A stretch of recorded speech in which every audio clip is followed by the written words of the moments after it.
મિત્રો પાણી ચાલુ કરી દીધું હે મગફળીમાં। એક મોટર અહીંયા હાલે છે, એક એમાં હાલે છે, બે મોટરું ચાલુ કીધું છે। ધીરે ધીરે હવે ચાલુ કરી દઈ, પાણી પછી નહીં જતું,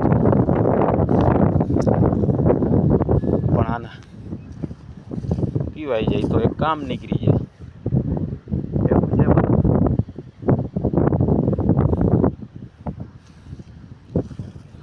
આ છે 20 નંબર।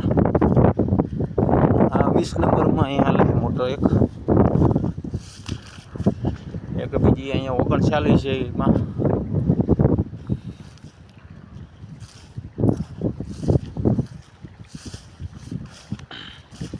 આ 39 છે। આમાં ઉતારો બહુ આવી ગયો હતો ને, માંડવી થોડીક નબળી પડી ગઈ છે, પીરી એ પડી ગઈ છે એવું છે। આ 39 છે, એક મોટર અહીંયા હાલે છે ને 22 નંબર કેટલીક વાર હાલે। એક મોટરમાં તો ઉપડતું નથી, બીજાનું કંઈ નક્કી નથી, ચાલુ છે।